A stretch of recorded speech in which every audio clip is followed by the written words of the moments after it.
어버이 주일인데 이제 세월이 변하면서 이 부모 공경에 대한 태도나 자세나 이런 것도 많이 바뀌는 것 같아요. 자녀를 대하는 것도 바뀌고, 옛날에는 자녀들이 워낙 많아서 자녀들을 그냥 내버려둬도 알아서 크는 것 같았고, 뭐 조금 다쳤다고 해서 뭐 병원 가거나 약 사주거나 이런 것도 없었고, 그냥 뭐 워낙 또 약이 없던 시절이기도 하고 된장 발라주고 뭐 고추장 발라주고 그러면 끝이고, 하여튼 뭐 그런 시절이 있었고, 또 요즘은 자녀가 또 워낙 적다 보니까 이 자녀에 대한 사랑은 엄청 크고, 부모에 대해서는 옛날에는 부모 공경은 참 깍듯했는데 요즘은 부모에 대해서는 상처만 주는 자녀들이 점점 많아지고, 이제 이런 시대적인 상황, 그래서 이 세상의 상황은, 윤리는 시대에 따라서 계속 변해갑니다. 그런 것을 상황윤리라 이렇게 부르죠. 상황윤리는 도덕과 윤리가 시대에 따라, 상황에 따라 자꾸 변한다는 겁니다. 이제 도덕과 윤리는 변하지만 하나님의 말씀은 어제나 오늘이나 내일이나 영원토록 동일한 줄로 믿습니다. 이 어버이 주일이 가까우면 늘 이제 SNS를 통해서 메시지를 이렇게 보내오는 분들이 많죠. 어느 선교사님한테 저도 해마다 받던 메시지를 올해 또 받았습니다.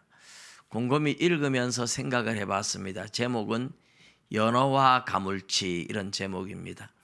아마 연어와 가물치 들어보신 분들 많을 거예요. 연어는 모성의 물고기, 가물치는 효자 물고기라고 한다. 그러면서 이제 그 연어와 가물치의 생태계를 이야기를 해요. 깊은 바다 속에 살던 연어는 알을 낳기 위해서 강을 거슬러 올라와서 알을 많이 낳고, 어미가 거기서 이제 알을 지키며 부화할 때까지 기다립니다. 근데 연어 새끼들이 부화해서 알에서 나와가지고 스스로 먹이를 찾을 줄 몰라요. 그래서 어미가 거기서 자식들이 뜯어먹도록 자기 몸을 내준다고 합니다. 그래서 연어 새끼들은 그 어미 고기의 살을 먹으면서 자라가지고 어미 고기는 자식들한테 자기 살을 다 내주고, 그래서 뼈만 앙상하게 남은 죽은 물고기가 되고, 새끼들은 어미 물고기를 뜯어먹고 자라서 바다로 다시 간다. 그래서 연어의 그 어미의 모성애를 굉장히 쳐주어서 모성의 물고기다 이렇게 부른다고 해요. 반대로 가물치는 알을 한 1000개씩 이렇게 낳는데, 알을 낳고 나면 너무 기력을 빼앗겨가지고 가물치 어미의 눈이 봉사가 된답니다. 눈이 보이질 않는데요. 그래서 어미 물고기가 먹이를 찾지 못하는데, 그 어미 물고기가 보지 못하고 먹이를 찾지 못한다는 것을 알에서 갓 깨어난 새끼들이 본성적으로 알고 어미를 살리기 위해서 어미 입속으로 전진해 들어간답니다. 그래서 그 어미는 새끼 물고기들을 먹고 다시 눈이 열린대요. 어미 물고기가 눈이 열릴 때까지 수많은 새끼 물고기들이 어미 뱃속으로, 입속으로 전진해서 어미가 건강을 회복할 때쯤 되면 새끼들은 10%, 1000마리 낳으면 100마리도 채 남지 않는다.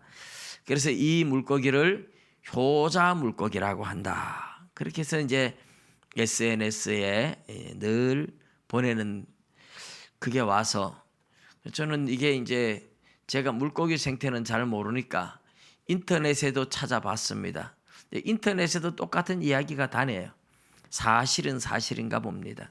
그런데 거꾸로 생각을 해보면 연어는 모성의 물고기, 어미 입장에서는 새끼들 살리려고 자기 몸을 다 내어주면서 알을 낳고 부화해서 자기 몸을 뜯어먹게 하지만, 새끼들의 입장에서 보면 부모 잡아먹는 아주 불효자식들 물고기입니다. 그렇죠? 어느 입장에서 보느냐에 따라서 다른 거예요. 세상에 어미 잡아먹고 크는 물고기, 얼마나 불효자식 물고기예요. 또 거꾸로 가물치는 효자 물고기라고 하지만 어미 입장에서 보면 자식 잡아먹고 산다. 차라리 죽고 말지 왜 그렇게 많은 자식을 잡아먹어야 됩니까? 그죠? 그래서 효자 물고기, 이 새끼 물고기들을 보고는 효자 물고기라고 하지만 어미 물고기의 입장에서 보면 자식 잡아먹는 못된 물고기입니다. 사람들이 자기 해석하기 나름이에요. 이쪽에서 해석하면 이렇고 저쪽에서 해석하면 저렇고, 자기 입장에서 이런 것을 우리가 아전인수격이라 이렇게 말하는데, 뭐든지 자기 입장에서만 생각하고 뭐든지 자기 입장에서만 보려고 하는 거예요. 그런데 사실은 효자 물고기도 모성의 물고기도 아닙니다. 하나님이 만들어 놓은 본성, 본능이에요. 본능. 연어도 본능에 충실할 뿐이고 가물치도 본능에 충실할 뿐입니다. 그 새끼, 갓 부화한 새끼들이, 알에서 깨어난 새끼들이 자기 엄마가 눈이 어두워서 죽어간다 이런 걸 뭐 어떻게 알고 엄마 뱃속으로 들어가며, 또 어미 물고기가 있는데 그걸 뜯어 먹으면서 사는 물고기들의 새끼들이 뭐 엄마가 아플 텐데 뭐 그런 거 뭐 생각하고 하겠습니까? 그냥 하나님이 그렇게 만들어 놓았으니까. 그게 이제 본능이고 본성입니다. 본성. 물고기, 미물들도 하나님이 창조한 본성에 충실합니다. 하나님이 만들어 놓은 본성에 아주 충실해요. 우리 인간도 하나님이 만든 본성에 충실하면 됩니다. 그런데 하나님이 만든 본성이 뭡니까? 부모를 공경하라. 이거는 누가 말하지 않아도 본성이 가르치고 있잖아요. 양심이 가르치고 있잖아요. 그래서 뉴스에서 뭐 자식이 부모를 뭐 죽였다 이런 소리 나오면 세상 말세다, 세상 말세다 이러고, 뭐 얼마나 모든 사람들이 그런 놈은 살려두면 안 돼 뭐 이러고 막 그러잖아요. 이게 뭐예요? 사람들의 본성이 부모를 공경하라고 가르치고 있다는 뜻입니다. 사람의 양심이 부모를 공경하라고 가르치고 있다는 겁니다. 물고기 한 마리, 풀 한 폭이 다 하나님이 창조한 창조 질서와 원리에 따라 본성에 충실하게 살아가고 있습니다. 인간이 타락하지 않았더라면 인간도 하나님이 창조한 창조 질서와 본성에 충실해서 부모를 잘 공경할 겁니다. 우리 인간이 타락하다 보니까 부모를 공경해야 되는데 공경하기는커녕 공격하고 있는 자식들이 많아지는 겁니다. 이것이 우리 인간이 타락한 본성 때문에 일어나는 현상이죠. 우리 본성에 충실하는 것만으로도 하나님의 창조 원리를 따라서 본성에 충실한 것만 가지고도 부모를 공경하는 것이 마땅한 겁니다. 그런데 우리는 한 걸음 더 나아가서 하나님의 명령이기 때문에 부모를 공경해야 되는 줄 믿습니다. 하나님의 명령이 내 부모를 공경하라 이렇게 나와 있어요. 내 부모를 공경하라.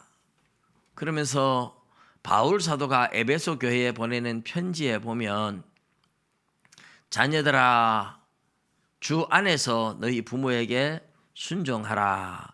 그러면서 이것이 약속이 있는 첫 번째 계명이다고 말해요. 하나님이 십계명을 주셨는데 이 계명 중에 하나님 섬기는 계명, 나 외에 다른 신을 섬기지 마라, 우상을 만들거나 절하거나 섬기지 마라, 여호와의 이름을 망령되이 일컫지 마라, 안식일을 기억하여 거룩히 지키라 하는 하나님과 관계된 계명 말고 사람과의 관계된 계명 6가지 중에 첫 번째가 내 부모를 공경하라. 이게 5계명이죠. 그 다음에 이제 살인하지 말라, 간음하지 말라, 도둑질하지 말라, 거짓말하지 말라, 탐내지 말라 이렇게 나오는 겁니다. 근데 여기에 내 부모를 공경하라, 다른 건 그냥 살인하지 말라, 간음하지 말라 이렇게 끝나요. 이제 부모를 공경하라 이 계명에는 네가 잘되고 땅에서 장수하겠다. 네가 부모를 공경하면 네가 복을 받고 잘되고 땅에서도 장수하며 살게 해주겠다 하는 하나님이 약속을 걸어놓았다는 거죠. 그래서 부모를 공경하라 하는 이것은 약속이 있는 첫 번째 계명이다. 이렇게 하나님이 약속을 주었고 인간관계에서 주신 첫 번째 계명이며 잘되게 해주겠다고, 장수하게 해주겠다고, 건강하게 해주겠다고 하는 그 약속을 달아놓았다. 이런 이야기죠. 왜 그랬을까? 하나님이 부모 공경에 대해서 명령을 할 뿐만 아니라 약속까지 줘요. 이 말은 이제 꼭 부모를 공경해야 할 이유가 있고 꼭 부모를 공경해야만 한다는 뜻입니다. 자녀들한테 부모가 그냥 뭐 얘야 공부해라, 민주야 공부해라 이러면 민주가 엄마가 공부해라 그러니까 알았어 해놓고 엄마 없을 때 뭐 농땡이 쳐도 또 몰라요. 그런데 하도 농땡이 치니까 엄마가 안 되겠다. 그래가지고 민주야 공부하면 엄마가 갔다 올 때 용돈 500원 줄게 이러면 이 용돈이 이제 생각이 나서 공부를 할 수가 있는 거잖아요. 그만큼 이제 꼭 지키려고 할 때는 뭔가 상을 주겠다. 하나님이 부모 공경은 꼭 해야 되는 어떤 절대적인 요소가 있기 때문에 부모 공경하라 하는 것에다 덧붙여서 복을 주겠다고 약속을 붙여놓았다는 겁니다. 그것은 그만큼 부모 공경이 단순히 그냥 본성적으로 하나님이 주셨기 때문만이 아니라 우리가 살아가면서 부모를 공경해야 하는 중요한 요소가 들어있다는 거죠. 근데 그 부모를 공경하는 방법에 대해서는 오늘 우리가 이제 잠언을 읽으면서 보았던 이 내용을 생각하면 됩니다. 부모를 공경하라, 부모를 즐겁게 하라 이래요. 술 취하지 말고 방탕하지 말고 타락된 생활을 하면 부모를 슬프게 하는 거죠. 근데 부모를 기쁘게 하고 즐겁게 하는 게 그게 부모를 공경하는 자녀들이 해야 할 일입니다. 너를 낳은 아비에게 청종하고, 청종하라는 말은 말을 잘 들으란 말이에요. 부르면 대답도 잘하고 무엇을 하라고 시키면 잘 따라가고 청종하라. 그리고 내 늙은 어미를 경히 여기지 말지니라. 이런 이야기들은 이제 뭐 너무너무 많이 들어서 잘 알지만 실천이 잘 안 되잖아요. 네, 어쨌든 부모를 즐겁게 하며 너를 낳은 어미를 기쁘게 하라. 25절에 그러는데 이 부모를 즐겁게 하고 어미를 기쁘게 하는 방법이 24절에 이제 간접적으로 나와 있었죠. 의인의 아비는 크게 즐거울 것이요. 부모를 즐겁게 하는데 어떻게 하면 즐겁게 하느냐? 의인의 아비가 즐거워하니까 의롭게 살아야 즐겁다. 자식이 죄짓고 타락하고 뭐 이러면 부모가 절대로 즐거울 수가 없죠. 그러면 부모가 슬프겠죠. 그런데 의롭게 사는 거예요. 깨끗하게 살고 정직하게 살고 성결하게 살고 바르게 사니까 부모가 즐겁다. 이 부모를 즐겁게 하고 기쁘게 하고 하는 것은 부모 말 잘 듣고 의롭게 살아갈 때 즐거워진다는 거죠. 요즘은 뭐 이런 거에 대해서 인터넷에 정말 많은 이야기들이 떠돌더라고요. 제가 그 이제 소개를 잠깐 하면 이런 이야기가 있어요. 할아버지, 할머니, 아버지, 어머니, 자식들 이래가지고 같이 모여서 사진을 찍는 그림이죠. 그런데 그 옆에다가 글을 써놨어요. 내 자녀들아,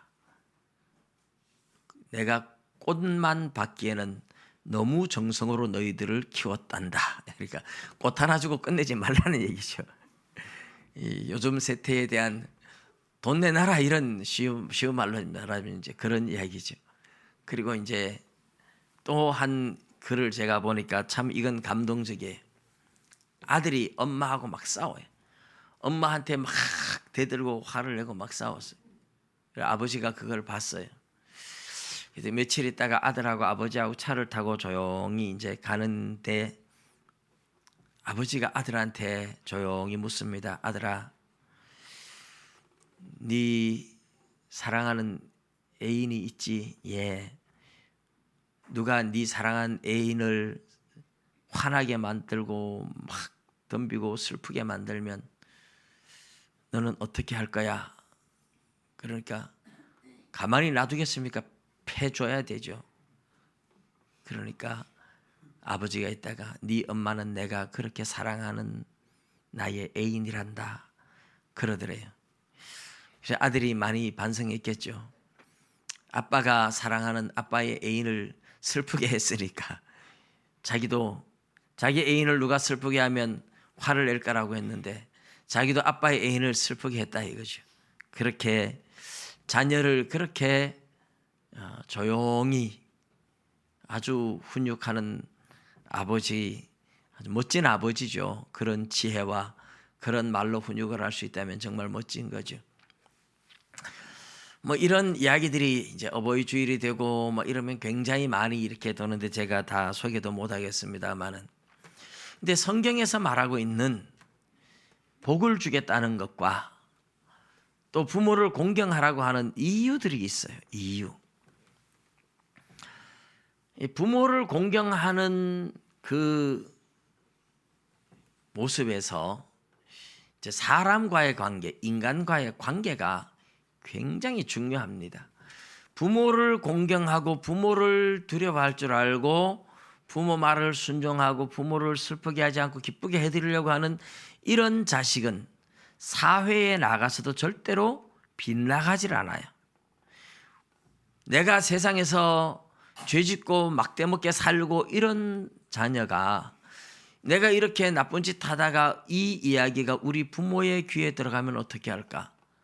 그런 것이 생각이 나서도 나쁜 짓 하지 않는다 이 말입니다. 부모를 지극히 공경하는 자녀들은 부모의 마음을 기쁘게 해드리기 위해서도 사회생활을 잘하는 거예요. 세상에 나가서 죄짓지 않는 거죠. 내가 이렇게 죄를 지으면 우리 아빠가 우리 엄마가 참 슬퍼하실 거다. 우리 엄마 아빠의 이름에 욕되게 하면 안 되지.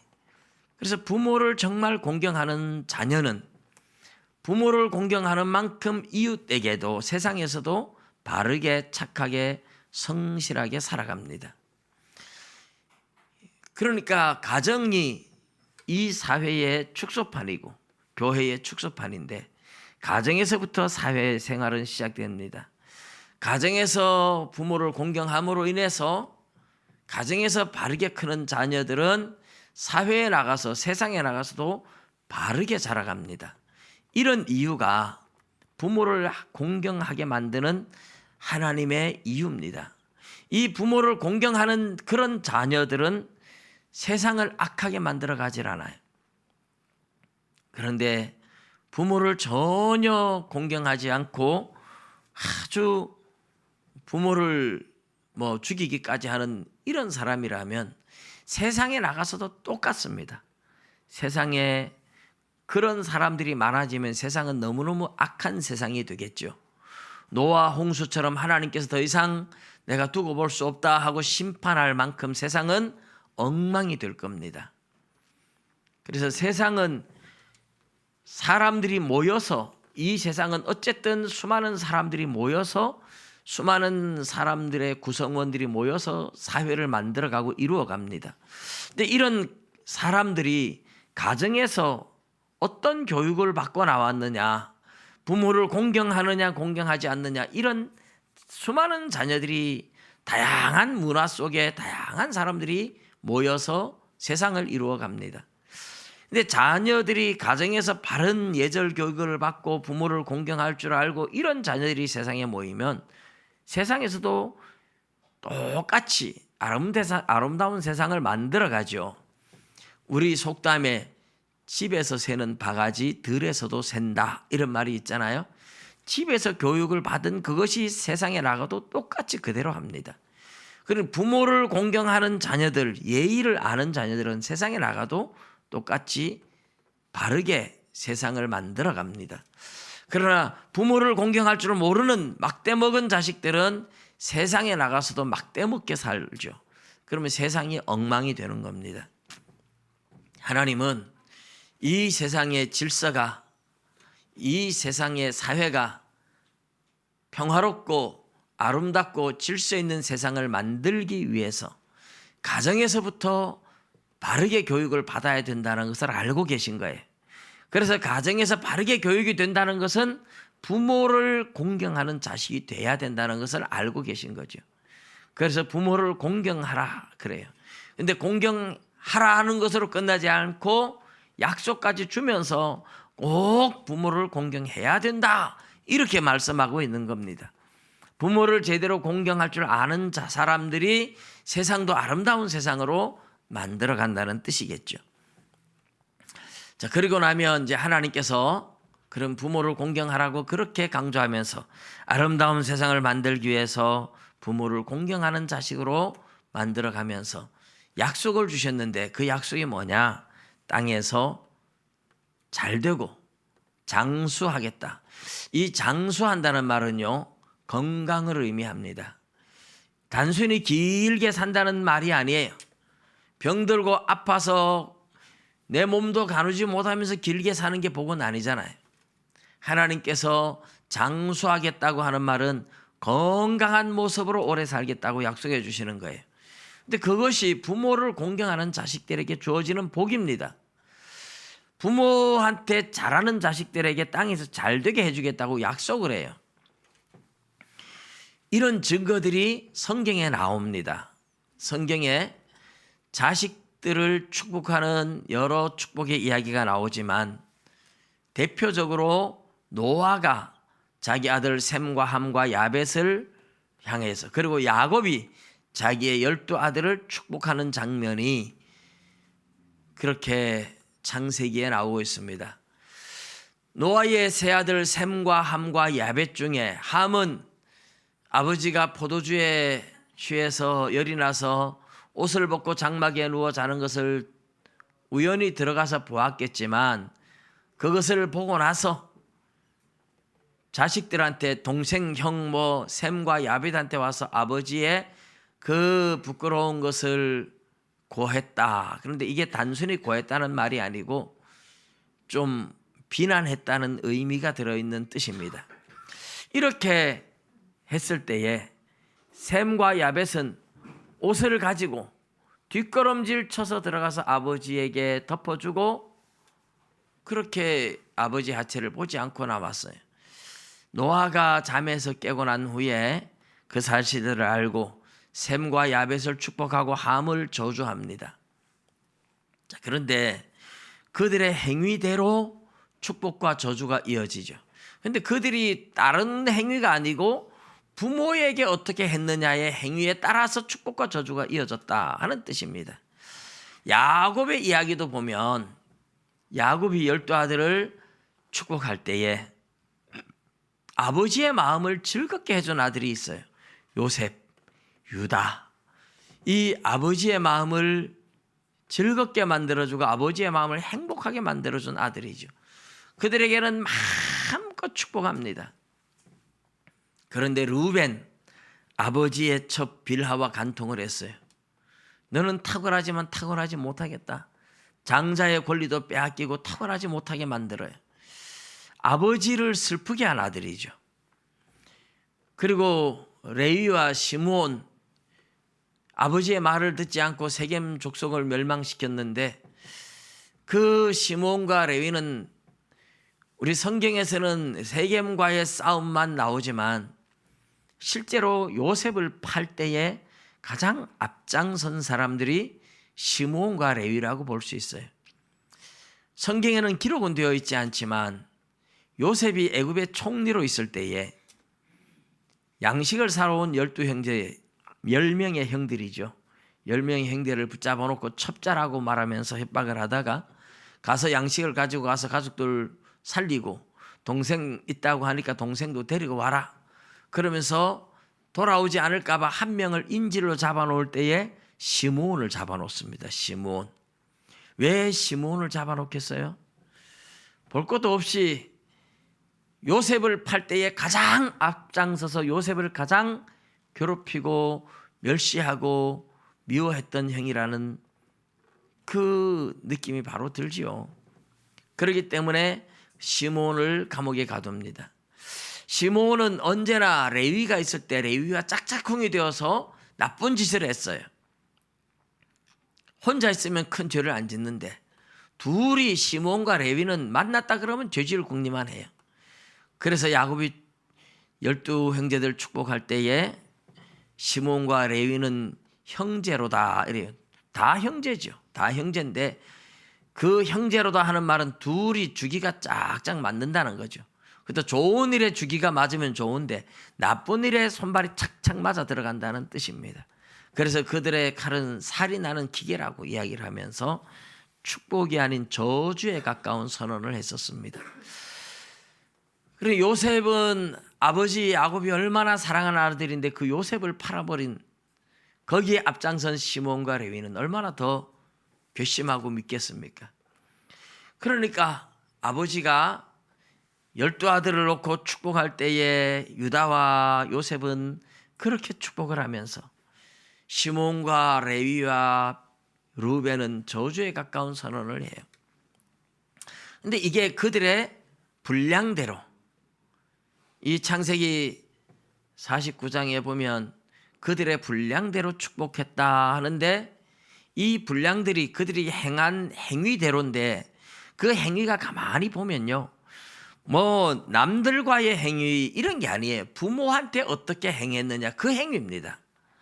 부모를 기쁘게 했느냐 부모를 슬프게 했느냐 결국은 부모에게 행한 대로 하나님이 축복을 준다는 것이 드러나는 겁니다.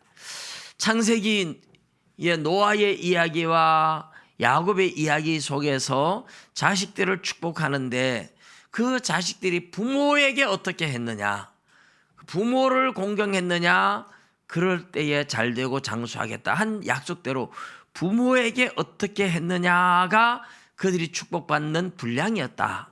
이것을 알 수 있습니다. 각자의 행위, 각자의 분량대로 복을 받는데 그 분량이 각자의 행위대로였습니다. 그런데 그 행위가 따지고 보면 부모님한테 어떻게 했느냐 하는 것이 그들의 행위에 축복된 축복의 그릇이다. 그런 뜻이죠. 그러니까 다른 사람과의 관계를 별로 묻지 않아요.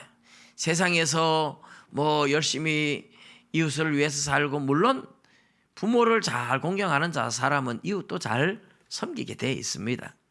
그렇기 때문에 하나님은 이웃과의 관계나 다른 사람과의 관계나 이런 걸 말하지 않고 부모님을 어떻게 섬겼느냐 그것이 그 사람이 축복을 받을 수 있는 그릇이냐 아니냐 그것을 보여주는 겁니다.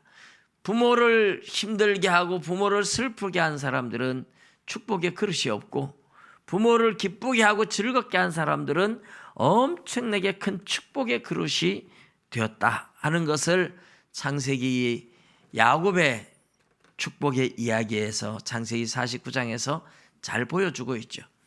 하나님의 말씀이 딱 맞는 겁니다. 내